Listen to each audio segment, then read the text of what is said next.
Salve, Shalom, Assalamualaikum warahmatullahi wabarakatuh. Perkenalkan, nama saya Priya Billy, siswi kelas 9A dari UPTD SMP Negeri 1 Kupang Tengah. Saya akan membacakan tugas bahasa Indonesia membaca nyaring. Kota tanpa buku. Pernahkah kau ke toko buku, perpustakaan, atau taman bacaan? Tidakkah kau merasa istimewa ketika berada di dalamnya? Di sekelilingmu ada berbagai toko dari dunia nyata dan khayal, tempat yang pernah kau kunjungi dan yang belum. Informasi dan cerita dari masa lalu, masa kini, dan masa depan. Semua berpadu, semua berada dalam genggamanmu. Saat berada di antara buku, tidakkah kau merasa menjadi raja dan ratu? Ruang dan waktu seolah menyatu tanpa batas. Kau bisa terbang melintasi sekat negara dan melewati berbagai zaman.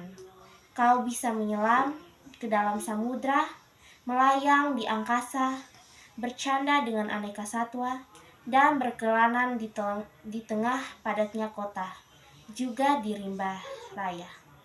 Kau tahu, buku adalah jendela dunia, kunci pengetahuan, dan pintu wawasan. Muhammad Hatta, sang proklamator, berkata, "Aku rela dipenjara asalkan bersama buku, karena dengan buku aku bebas."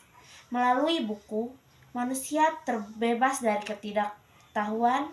Tempat-tempat yang dipenuhi buku adalah harapan berkembangnya pengetahuan dan wawasan. Apa jadinya jika kota tanpa buku? Pantaskah dia disebut kota? Di kota itu, mungkin kabar dari sumber lain, dari koran, televisi, atau internet. Mungkin informasi dan cerita datang dari cerita nenek moyang, bagai dongeng-dongeng sebelum tidur. Irama warganya pun tiada beda. Bangun pagi, bertebaran di muka bumi untuk berbagai keperluan, untuk kembali pulang siang atau sore harinya. Setelah itu, mereka berangkat tidur dan memulai lagi hari berikutnya. Semua serupa. Di kota itu, mungkin ada bangunan bernama perpustakaan. Di dalamnya, buku-buku berderet dalam rak yang tak terjamah. Tiada tangan meraih dan membuka halaman demi halaman dengan sukacita. Mungkin juga ada tumpukan buku di sudut-sudut sekolah yang sepi dan berdebu. Jarang dikunjungi, jarang dibaca. Buku-buku di sana tengoknya tanpa nyawa. Bagaimana dengan kotamu? Mungkin kau tinggal di tengah kota yang megah atau di gang sempit, di desa terpencil, di sisi pesisir, atau di kaki gunung. Adakah perpustakaan, taman bacaan, atau toko buku di dekat rumahmu?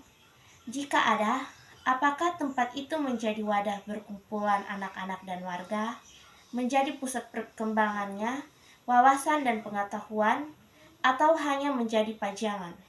Maukah kau menjadi orang yang menghidupkannya? Kau bisa mengunjungi dan mengajak teman-temanmu membaca dan berbagi cerita di sana. Jadikan tempat itu sumber kegembiraan dan pengetahuan. Jika tempat itu belum ada, maka kau menjadi orang yang mulai menghadirkannya. Kau bisa memulainya dari sebuah sudut di teras rumahmu. Ajak teman-temanmu memulai langkah baru. Jangan biarkan waktu berlalu tanpa buku. Siapapun dirimu, bersahabatlah dengan buku. Dia akan menjadi teman setiamu sepanjang waktu. Terima kasih.